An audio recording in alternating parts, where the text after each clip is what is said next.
Hi, good evening everyone. Shout out pala sa aking mga subscribers sa Negosyanteng Ina. Ayan, ngayon guys ay gumagawa ako ng leche flan. Bali continuation ito sa aking pa-order na 48 pieces.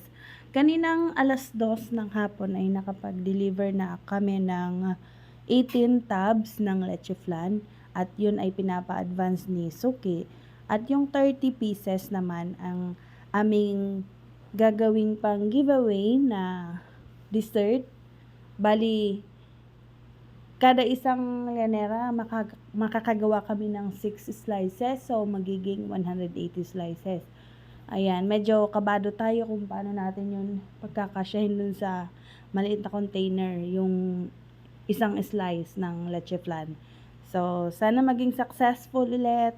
Ayan, kagaya ng mga ginawa ko ngayon, medyo madami-dami to guys. 8 oras din akong nagluto sa maghapon. Ayan.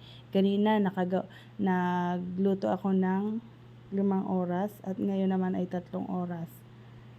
So, yun lang guys. Dahil dito sa pa-order ko na leche flan ay nakabili na rin kami ng gamit sa school at yun, sa iba pang kinikita ay pantustos namin sa pang-araw-araw na gastusin at yun lang. So much thankful kasi merong mga umu-order at patuloy na nagtitiwala. Itong suki namin na ito ay regular customer na talaga siya dahil meron silang cafe, ayan, meron silang mga cakes, dessert, at yan, nag-cater na rin pala sila sa wedding.